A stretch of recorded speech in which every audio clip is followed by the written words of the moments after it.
अहिल्या आणि परशू या बुडबुड्यात आपलं मन गुंतवतील आणि पुढे जगलो वाचलोच तर हा बुडबुडा कसा फोडायचा हे आपण ठरवू. हा तुमचा मोठा खेळाडू माझ्याबरोबर खेळ का खेळतो? यात राजकारण काय?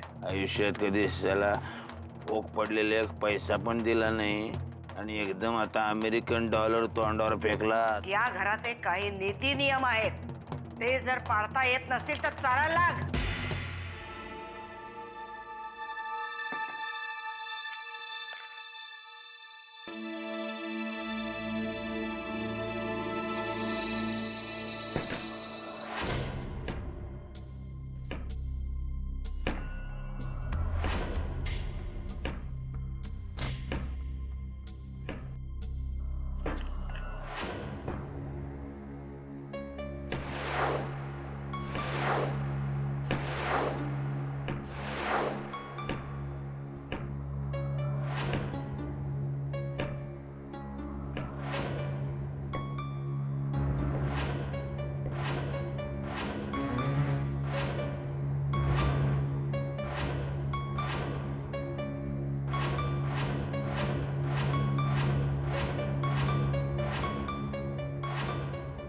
सकाळी सकाळीच तू इथे कसं काय? तुझा पेपर वाचून होण्याची वाट बघत होतो. का? कशासाठी? तुला कायमचा झोपवण्यासाठी.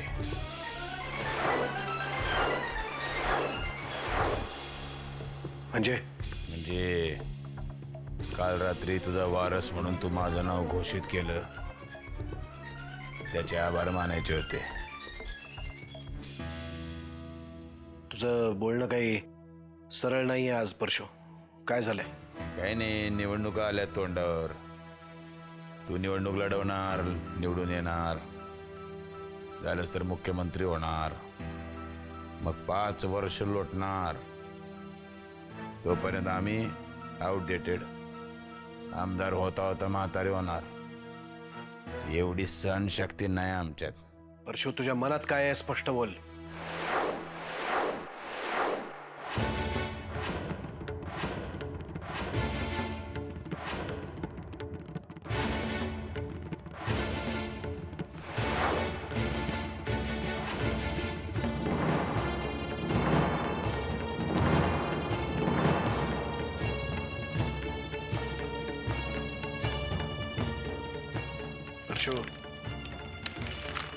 परशू शुद्धीवर आहेस का?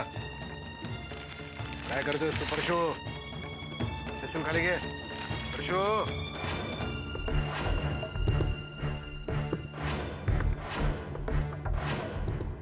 परशू, पिस्तूल खाली घे परशू. मोठा भाऊ आहे तू माझा, आणि तुझा वारस म्हणून तू माझं नाव घोषित केलंय. परशू, त्या पुढच्या जन्मी नाही भेटलास तरी चालेल. परशू,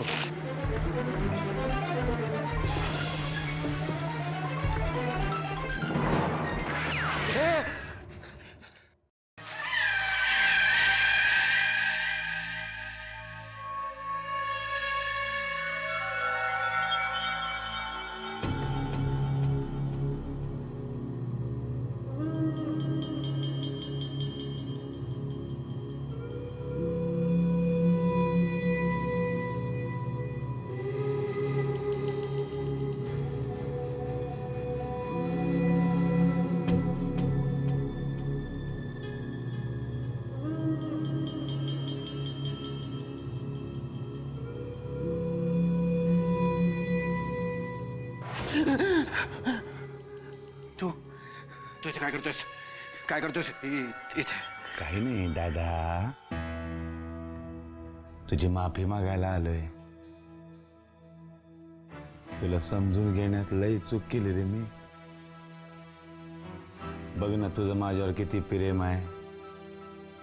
तुझा वारस म्हणून माझं नाव जाहीर केलं तू, आणि मी तुला काय समजत होतो. माफ कर मला. आता मी एकदम चांगला माणूस बनून दाखवेन तुला. मी तुला वचन देतो दादा, मी पण किल्लेदार आहे, दाखवून देईन. आशीर्वाद दे.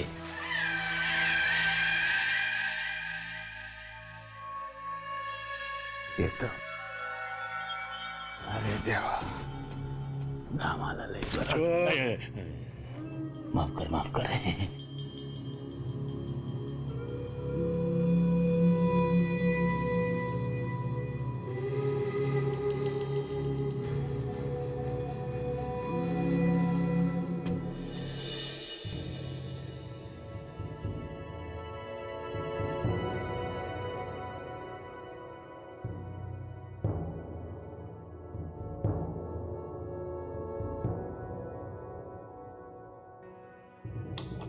आत्याबाई, आत्याबाई काय करताय तुम्ही इकडं? आत्याबाई, आता तू इथून निघून गेल्यानंतर माझा चहा मलाच करायला पाहिजे ना. मला तसं नव्हतं म्हणायचं. का म्हणायचं होतं? हे बघ जानकी, तुझ्या इथून निघून जाण्यामुळे या घरावर किंवा माझ्यावर काहीही परिणाम होणार नाही. पण तुझं भलं कशात आहे हेच तुला कळत नाहीये ना. आणि दरवेळेला अशी घर सोडून जाण्याची भाषा का? आम्ही तुझ्यावर जीव लावला म्हणून? माझा पण तुमच्यावर खूप जीव आहे, पण मला राग आला होता. राग यायलाच पाहिजे.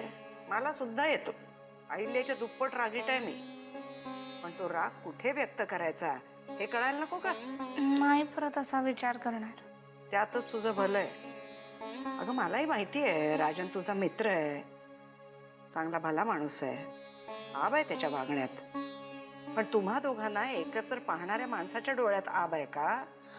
आपण आम्ही फक्त घरच आवरणार होतो. तेही माहिती आहे मला. पण इथे बोलणाऱ्यांची तोंड हजार, ती कोण धरणार? हे गाव नाही आहे. इथे एका क्षुल्लक गोष्टीची बातमी होते, बातमी. त्यात आता सगळेजण तुला या घरातलीच समजतात, शिवाय माझ्या मर्जीतली. मला नव्हतं माहिती एवढ्याशा गोष्टीचा एवढा विचार करायचा असतो म्हणून. त्याच्यासाठीच तर एवढा वेळ बोलतीये ना तुझ्याशी. अहिल्याशी किंवा सुमित्राशी एवढा वेळ बोललेलं पाहिलंयस मला कधी? नाही. तुम्हाला सांगू का, मी एकदम येडी आहे. मला काही कळतच नाही. गणा सुद्धा सर्किट म्हणतो मला. पण तुमच्या बरोबर राहून शिकेन मी सगळं. अशी नाही वागणार येड्यासारखी. मी शाणी होईल. घ्या हा चहा घ्या. अक्कल काढा समजून तरी प्या.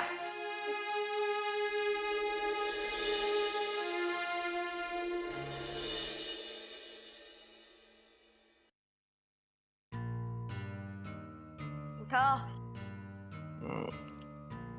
Good morning. Good morning. Good morning. काय काय आता काय चुकलंय माझं? अहो चुका करायला आधी तुम्ही उठायला हवात, तेव्हाच चुकांना सुरुवात होईल ना. आणि जर का तुम्ही चुका केल्या तर मी तुम्हाला शांतपणे झोपू देईन? मग माझ्यावरचा राग ह्या कपड्यांवर का काढतीयस?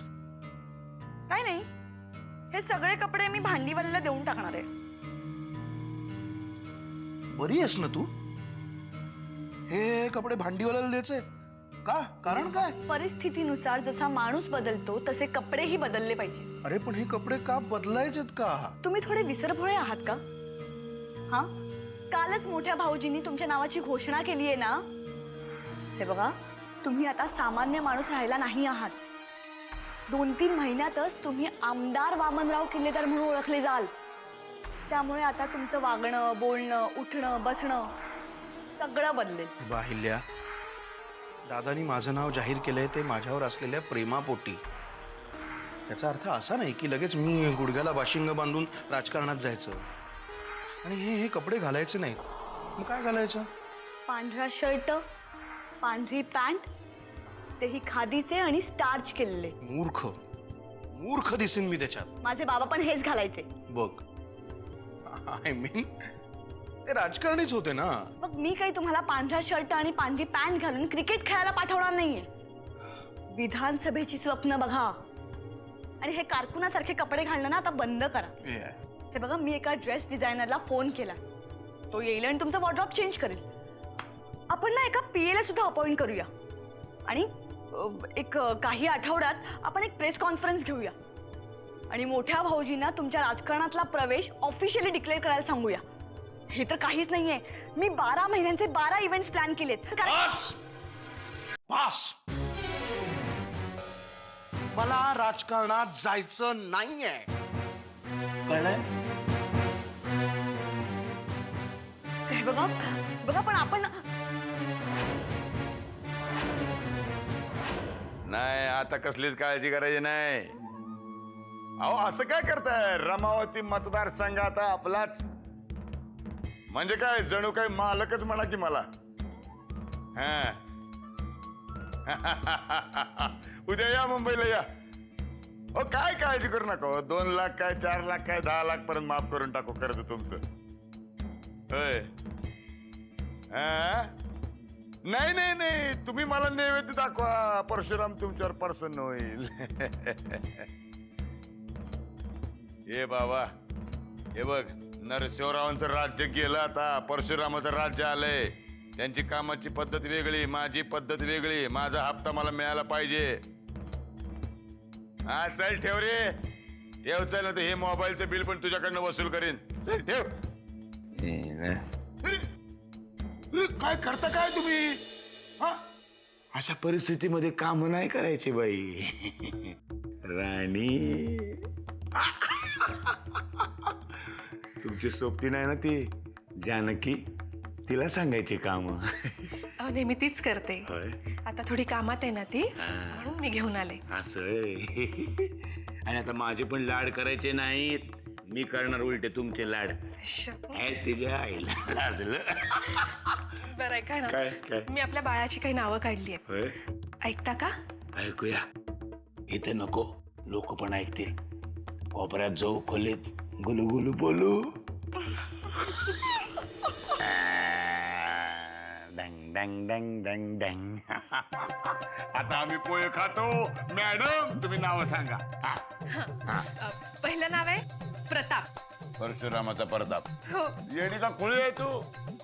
वर्ग मोठं झालं, लोक काय म्हणणार? हे बघा, परशुरामाचा प्रताप आला.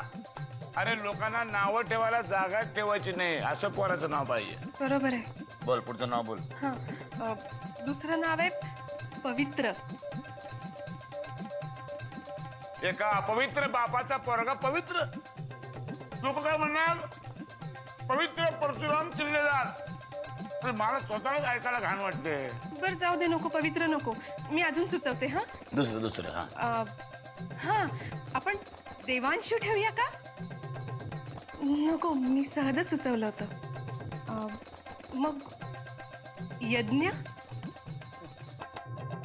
किंवा श्लोक. नको नको.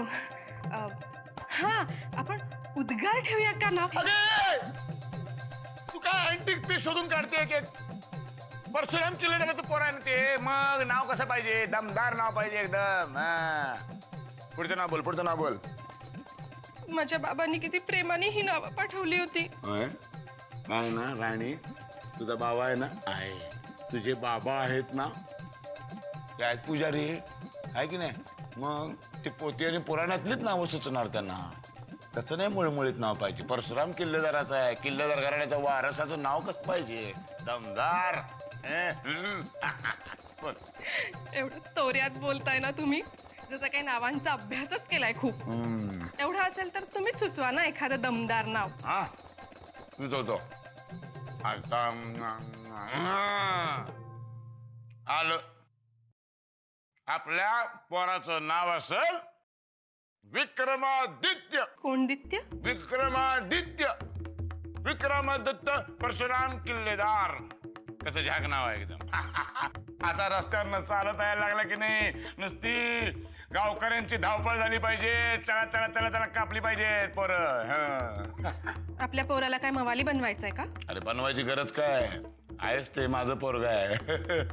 तुला सांगतो, जन्माला आल्या आल्या नर्सीला बघून डोळा मारणार टँग. 2 तासानं डॉक्टरीन बाईला डोळा मारणार टँग. विक्रमादित्याचे हे विक्रम बघायचे की काय आयुष्यभर? अगं बाई, आपल्या पोराला असा टग्या बनवू काय विचारूच नकोस तू.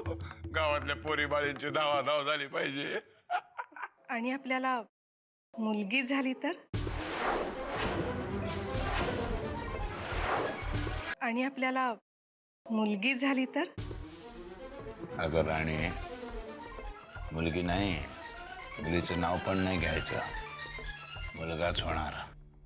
विक्रमादित्य, किल्लेदार घराण्याचा एकमेव वारस, या परशुराम किल्लेदाराचा मुलगा विक्रमादित्य परशुराम किल्लेदार. ते बाबा काय म्हणाले? हं? तुझ्या पोटामध्ये शंभू महादेवाचा अंश वाढतोय म्हणाले की नाही? हो. म्हणजे मुलगाच होणार ना? आपल्याला मुलगाच होईल. माझी राणी होणार. अरे अरे अरे अरे, ओ विक्रमादित्य, आता या लवकर, वाट बघतोय. तुमच्या पायगुडानं लक्ष्मी आली, तीच गोळा करायला जाऊन येतो. हा, काळजी घ्या. कुणाची? विक्रमादित्यची.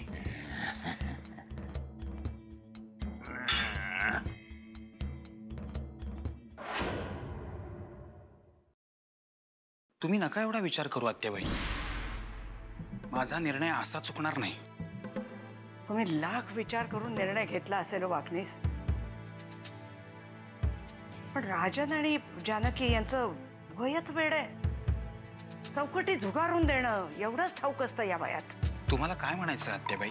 मला म्हणायचं एवढंच की आपण यांच्या लग्नाचा हा जो खटाटोप करतोय, यात ही दोघं खरंच एकमेकांच्या प्रेमात तर नाही ना पडणार? शक्यता नाकारता येत नाही, कारण आपण जो जुगार खेळतोय त्याचे पडसाद खुद्द फासे टाकणाऱ्यालाही माहिती नाहीयेत.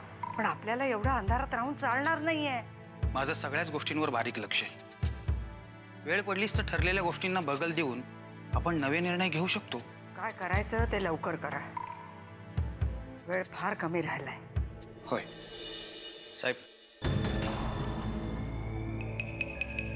काय रे, काय झालं? तुम्ही सांगितलेली माणसं सापडली. सापडली?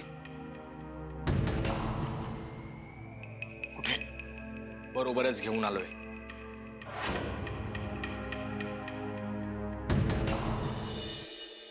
अहो पण कुठे घेऊन चाललाय तुम्ही आम्हाला? लहान मुलांनी प्रश्न विचारायचे नाहीत. म्हाताऱ्या माणसांनी पण असं विचित्र बोलू नये. गण्या, काय पण काय बोलतो? तुम्ही जिथे घेऊन जाल तिथे आम्ही येऊ. डोळे उघडा बघू.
आणखी एक गड सर झाला आत्याबाई.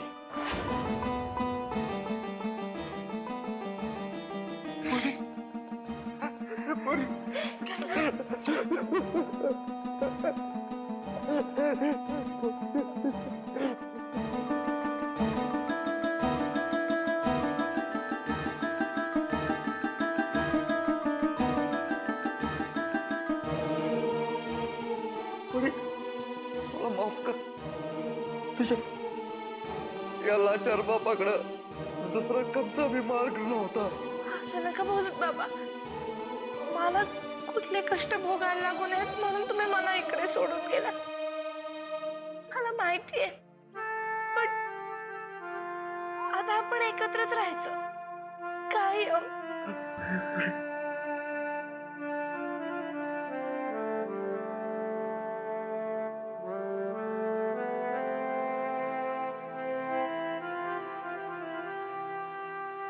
पांडुरंगा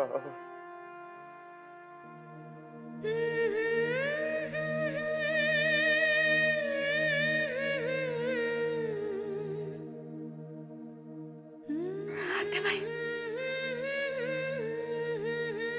आत्याबाई साहेब, आत्याबाई साहेब.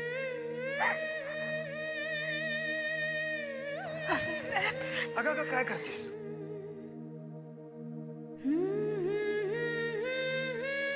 तुम्ही देव माणसं आहात. मी फक्त निमित्त मात्र. या सगळ्याच्या करत्या करवी त्या आत्याबाई आहेत.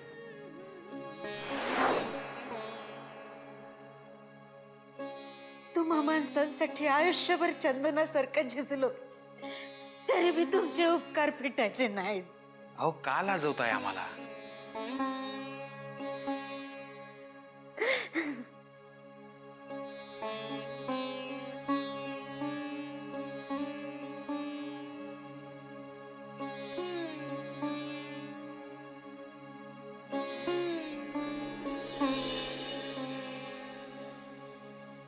सुभानराव जी चला आत्याबाईंशी बोलून घ्या.